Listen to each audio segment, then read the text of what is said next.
नमस्कार। International yoga society की तरफ से मैं आप सभी का हार्दिक अभिनंदन करती हूँ।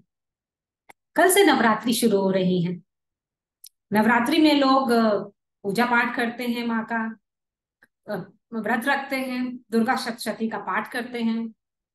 तो कल से हम हमारे पूज्य गुरुदेव श्री स्वामी ज्योतिर्मय आनंद जी एवं उनके प्रिय शिष्य स्वामी शशि भूषणानंद जी द्वारा जो रचित पुस्तकें हैं देवी पूजा से रिलेटेड, और जो उनका सत्संग दिया गया है, लेक्चर्स हैं, टॉक्स हैं, उनके प्रत्येक दिन के लिए कथा भी कही गई है और उसके पीछे जो गुह्यार्थ छुपा है वो भी बताया गया है। उसको हम कल से प्रसारित करना शुरू करेंगे।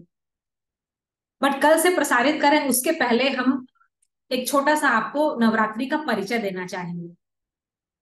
नवरात्रि, पहले तो नवरात्रि समझना है। नवरात्रि, नवरात्रि, नव मीन्स नौ।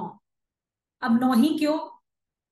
नौ इसलिए क्योंकि नौ जो है ना एक मिस्टिक सिंबल है परफेक्शन का, पूर्णता का। आपने अपने माला में देखा होगा, हमारे माला में 108 मन के होते हैं।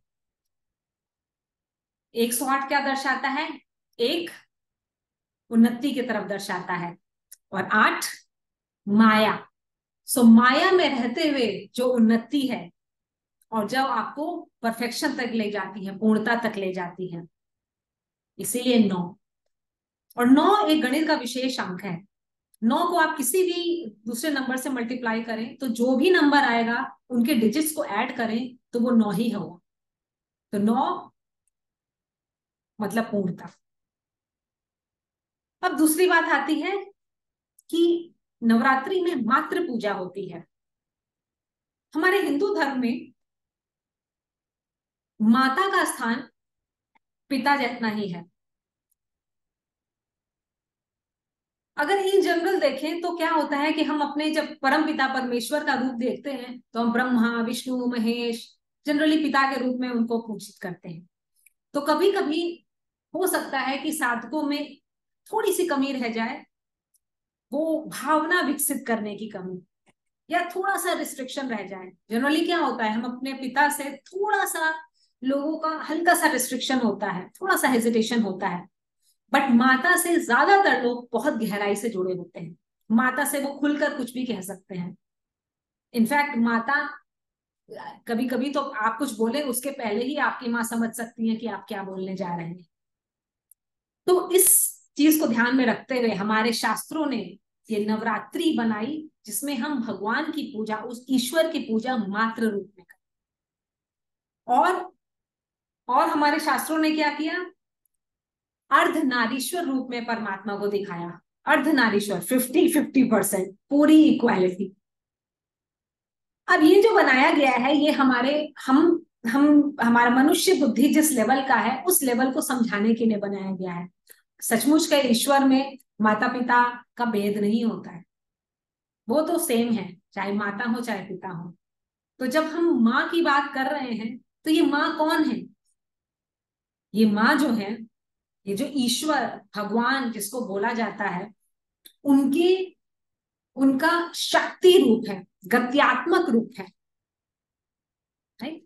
और जो ये माँ पिता से कोई अलग नहीं होती है। जैसे एग्जांपल लेते हैं, जो मजिशियन होता है और उसकी मैजिकल पावर होती है, उसकी मैजिकल पावर मजिशियन से अलग नहीं है, वो दोनों सेम है। जैसे आप आग से उसकी ऊष्मा को अलग नहीं कर सकते हैं, जल से तरलता को अलग नहीं कर सकते हैं, वैसे ही ईश्वर से आप उसकी माया शक्ति को अलग नहीं कर सकते हैं, दोनों सेम है। और यही जो माया शक्ति है वो विभिन्न देवियों के रूप में पूजित होती हैं इन 9 दिनों में। तो जो पहला 3 दिन है नवरात्रि का, वो माँ दुर्गा को समर्पित है। अब ये जो 9 दिन है ना, ये मैंने पहले बात की थी कि 9 पूर्णता की तरफ, परफेक्शन का प्रतीक है। पूर्णता मतलब क्या? अपूर्णता हर एक व्यक्ति के लिए अलग हो सकती है, डेफिनेशन उसका। सबसे ऊपर से स्टार्ट करते हैं, जो हमारे संत महात्मा हैं, उनका है पूर्णता का डेफिनेशन आत्म साक्षात्कार, निर्वाण, उस ईश्वर से जाके मिलना, सच्चित आनंद, एब्सोल्यूट एक्सिस्टेंस, एब्सोल्यूट चित, एब्सोल्यूट अवेयरनेस, आनंद, एब्सोल्यूट ब्लिस, परमानंद। इसको कॉमन टर्म्स में अगर बोले तो आप जितनी भी दुनिया की खुशियां देख सकते हैं, वैसे भी दुनिया की खुशियां हैप्पीनेस हैपनिंग पर डिपेंड करती हैं, बट जब हम परमानंद की बात करते हैं, ब्लिस की बात करते हैं, तो वो हैपनिंग पर नहीं डिपेंड करती हैं, वो रहती है। तो सारे अच्छाइयों का सोर्स, आपके एनर्जी का सोर्स, आपके सारे ब्लिस का सोर्स, परमानंद, आपके हेल्थ, हैप्पीनेस, प्रोस्पेरिटी, समृद्धि, सब चीज का स्रोत जहां पे है, उनसे जाके मिलना, उनसे समाहित हो जाना, वो है पूर्णता। पर उसको अगर हम कॉमन टर्म्स में समझें तो इवन आपका कोई लौकिक लक्ष्य भी हो सकता है। आप किसी चीज में मे भी अपने करियर में आगे बढ़ना चाहते हैं, आप कोई एग्जाम में बैठ रहे हैं, उसको उसमें अच्छा करना चाहते हैं, तो उन सब के लिए भी ये 9 दिन का जो है ना, ये एक प्लान बनाया गया है स्पेशली साधकों के लिए, उस स्पिरिचुअल हाईएस्ट गोल तक पहुंचने के लिए। तो वो कैसे बना है कि पहला 3 दिन जो है वो माँ दुर्गा को समर्पित है। माँ दुर्गा किसी परिचायक है? क्रिया शक्ति की। क्रिया शक्ति माने आपको, क्रिया शक्ति वर्ल्ड ऑफ जो एक्शन है उसमें काम होती है, आपकी डे टू डे लाइफ में आपको कहीं से किसी भी तरह की शक्ति मिल रही है, मन से, वचन से, कर्म से काम करने के लिए, वो दुर्गा माँ से मिल रही है। और ये दुर्गा माँ क्या करती हैं? दुर्गा माँ हमारे मल को दूर करती हैं। और मल हमारे क्या है? मल मीन्स ग्रॉस इम्प्योरिटीज, ये वर्ड यूज किया गया है हमारे शास्त्रों में। और ये मल होते हैं, 6 प्रकार के मल बताए गए हैं: काम, क्रोध, लोभ, मोह, मद, मद इज प्राइड, मात्सर्य इट्स जेलसी। और इस इन मलों के, ग्रॉस इम्प्योरिटीज के बहुत सारे परमुटेशन कॉम्बिनेशन बन के ये बहुत तरह के मल हो सकते हैं। तो माँ जो है, माँ दुर्गा जो है, वो हमारी इन मलों को दूर करने में हमारी हेल्प करती है। अब जब आप स्वामी जी के सत्संग सुनेंगे तो उसमें कथाओं में जाएंगे, उसके पीछे गुरियार्थ भी समझेंगे। यहाँ मैं एक छोटे से उसको बड़े शॉर्ट में बताने की कोशिश करूंगी।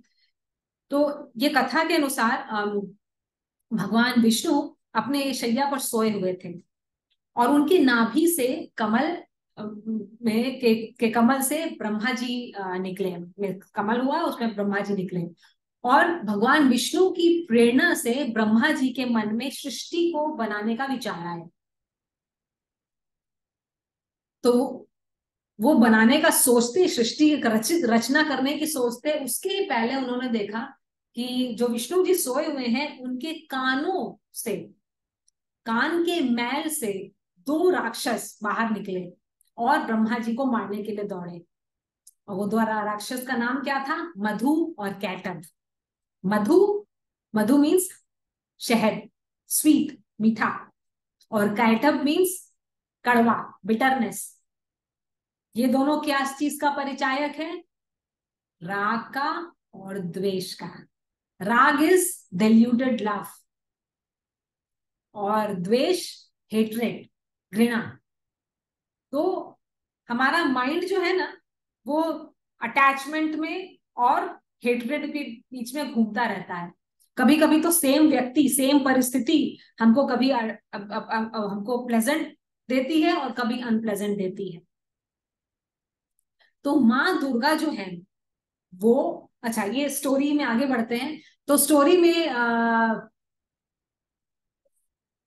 ब्रह्मा जी को मारने दौड़े ये दोनों। तो अब ब्रह्मा जी रचित कैसे करते, रचना कैसे करते? तो वो डर गए और उन्होंने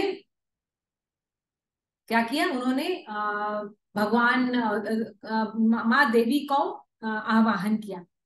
और माँ दुर्गा देवी तब प्रकट हुई और उन्होंने ब्रह्मा जी को बोला कि आप डरिए नहीं, मैं इन दोनों का विनाश करवाऊंगी। और उसके बाद उन्होंने भगवान विष्णु को जगाया और भगवान विष्णु ने मधु और कैटभ से युद्ध किया और उन दोनों का विनाश किया। अब इसका मतलब क्या? इसका मतलब ये कि भगवान विष्णु, सबसे पहले भगवान विष्णु सोए हुए थे। भगवान विष्णु क्या है, जो हमारे अंदर आत्मा जो है, जो परमात्मा का ही रूप है, सोई हुई है, और उसको जगाने का काम कौन करता है, माँ दुर्गा। और जब वो माँ दुर्गा जगाती हैं तो क्या होता है, राग और द्वेष का नाश होता है। राग और द्वेष, और ये दोनों कहाँ से आए थे, ये भगवान के कानों के मैल से आए थे। मतलब ये जो मैल है, कान का मैल, वो क्या दिखाता है, ये राग द्वेष कैसे उत्पन्न होते हैं, क्योंकि हम, जो हमारे स्क्रिप्चर्स हैं, हमारे शास्त्र हैं, उनमें जो ज्ञान दिया हुआ है, हम उनको नहीं सुनना चाहते, हमने कानों को बंद कर रखा है, मैल जमा कर रखी है। और जब हम उन शास्त्रों को नहीं सुनते हैं, उनमें दिए हुए ज्ञान को नहीं सुनते हैं, तो क्या होता है, तो हमारी जो मनन शक्ति है, जो पावर ऑफ रिफ्लेक्शन है, वो रुक जाती है। और उससे क्या होता है, उससे वही जो हमने मल की बात की, ग्रॉस इम्प्योरिटीज हमारे व्यक्तित्व में प्रकट होती है। काम, क्रोध, लोभ, मोह, मद, मात्सर्य, ये सब प्रकट होता है।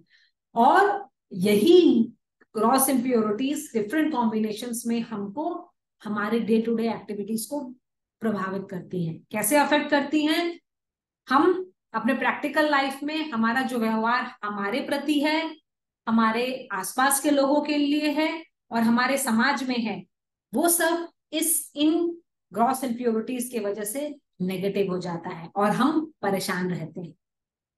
तो इन सब का मतलब क्या हुआ कि हमें सत्संग में जाके, जो संत महात्मा एक लेवल तक पहुंच चुके हैं, उनसे वो सारे ज्ञान समझने चाहिए, और जो इनका, इन सब के पीछे जो मूल है राग और द्वेष, उनको मिटाने का काम करना चाहिए।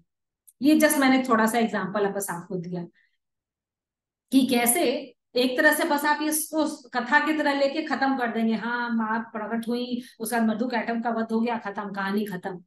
बट उस कहानी के पीछे भी कुछ बताया गया है। इतनी जल्दी कहानी के पीछे जो गूढ़ अर्थ है, उसको समझने का प्रयास करना। एक और बात, माँ जो है, माँ दुर्गा देवी जो है, वो हमारी, वो ये जो 9 दिन का प्लान भी है ना, ये हमारी कुंडलनी शक्ति को जागृत करने का भी प्लान है। तो दुर्गा देवी क्रिया शक्ति की परिचायक हैं, और उनका वो हमारे नेवल सेंटर में अधिष्ठात्री देवी है वहां की। नेवल सेंटर मतलब मणिपुर चक्र। तो जब माँ दुर्गा से का हम आवाहन करते हैं, तो वो हमारे व्यक्तित्व में ये जो मल और विकार हैं, जो ग्रॉस इम्प्योरिटीज हैं, उनको हमारे लिए हटाती हैं, हमारी उसमें हटा के हमको आगे बढ़ाती हैं। और इसी तरह हमारी कुंडलनी शक्ति मणिपुर चक्र को भेदती हुई ऊपर की तरफ बढ़ती है। अब जब ये हो जाता है, और इस समय अगर आप बाहर की तरफ देखें, तो चंद्रमा जो होता है, चंद्रमा 1/3 बढ़ गया होता है। ये मैं पहले 3 दिन की बात कर रही हूँ, तो चंद्रमा 1/3 बढ़ गया है। तो दुर्गा देवी ने आपके व्यक्तित्व से आपके जो क्रॉस इम्प्योरिटीज है, उनको हटाया। उसके बाद आती है अगला 3 दिन जो है, वो माँ लक्ष्मी को समर्पित है। माँ लक्ष्मी किस चीज की परिचायक है, इच्छा शक्ति की परिचायक है। तो हम, आपके मन में किसी भी तरह की इच्छा जो जगी है, उसकी जो शक्ति है, विल पावर जो है, वो माता लक्ष्मी की वजह से है। और माँ लक्ष्मी क्या हटाती हैं, मल, ग्रॉस इम्प्योरिटीज दुर्गा माँ ने हटाया। माँ लक्ष्मी जो है, वो डिस्ट्रैक्शन हटाती है। डिस्ट्रैक्शन, विक्षेप, शास्त्रों में उसको विक्षेप बोला गया है। इसको बड़ी सिंपल टर्म्स में अगर हम यूज करें, तो अगर आप ध्यान करने बैठे हैं, तो आप देखेंगे कि आपका मन जो है, माइंड कहाँ कहाँ नहीं दौड़ रहा है, और इस डिस्ट्रैक्शन की वजह से हम अपने लक्ष्य तक नहीं पहुंच पाते हैं। और ये ही वो डिस्ट्रैक्शन है जिसकी वजह से हमारे संत महात्मा कहते हैं कि इस दुनिया में भी कण कण में भगवान व्याप्त है, लेकिन हम उसको नहीं देख पाते, हम इनसेंसिटिव हैं। वो इसलिए क्योंकि हम डिस्ट्रैक्टेड हैं। बाकी का छोड़िए, हम अपने खुद की बॉडी को देखिए, कितनी प्रणालियां एक साथ काम कर रही हैं। आप खाना खाते हैं, आपका भोजन पच जाता है, खाना नीचे चला जाता है, सब पच जाता है, आपके सर्कुलेटरी सिस्टम काम कर रहा है, आपका आपका नर्वस सिस्टम काम कर रहा है, आप सांस ले रहे हैं, आपका रेस्पिरेटरी सिस्टम काम कर रहा है, सारा सिस्टम कैसे काम कर रहा है, कौन चला रहा है ये सब? ये सब चलाने वाला वो ईश्वर है। हम सब इतने यूज टू हो गए हैं इन सब चीज का कि हमको ये सब अब लगता ही, इन सब में हम भगवान देखते ही नहीं। कब जब हमें भगवान याद आते हैं, जब इन सब में थोड़ा सा भी गड़बड़ इधर उधर हो जाए तब भगवान का याद करना शुरू करते हैं, लेकिन जब मिल रहा होता है तो कोई नहीं याद करता, तो जनरली नहीं याद करते। ठीक है, तो महालक्ष्मी की बात है, और माँ लक्ष्मी, माँ दुर्गा ने हमें शक्ति दी, माँ लक्ष्मी हमें भक्ति देती है। और ये तो सब जानते हैं कि माँ लक्ष्मी हमें सांसारिक समृद्धि भी देती है। लेकिन जो साधक और आगे की बात सोच रहे हैं, सांसारिक समृद्धि तो इस दुनिया में खत्म हो जाएगी, मृत्यु के बाद खत्म हो जाएगी, इनफैक्ट उसके पहले भी खत्म हो सकती है। किसी की भी संपत्ति हमेशा नहीं बनी रहती है, ऊपर नीचे होते रहता है। लेकिन साधक जिस समृद्धि की बात कर रहे हैं वो भौतिक समृद्धि से भी ज्यादा समृद्धि है, वो भी देने वाली, जो स्पिरिचुअल प्रॉस्पेरिटी है वो देने वाली महालक्ष्मी है। उसके आगे बढ़ते हैं। अब उस समय वही देवी महालक्ष्मी के रूप में और आगे प्रोग्रेसिव हुई, ये प्रोग्रेसिव मूवमेंट है। और चंद्रमा भी दो, एक तिहाई से फिर दो तिहाई बढ़ गए, अंत में पूरा चंद्रमा की तरफ बढ़ते हैं। और जो देवी थी उन्होंने हमारा मल हटाया और हमारा विक्षेप हटाया, डिस्ट्रैक्शन हटाया। तब देवी सरस्वती आती हैं, अगले 3 दिन उनको समर्पित है। वो ज्ञान शक्ति के परिचायक है, पावर ऑफ विजडम।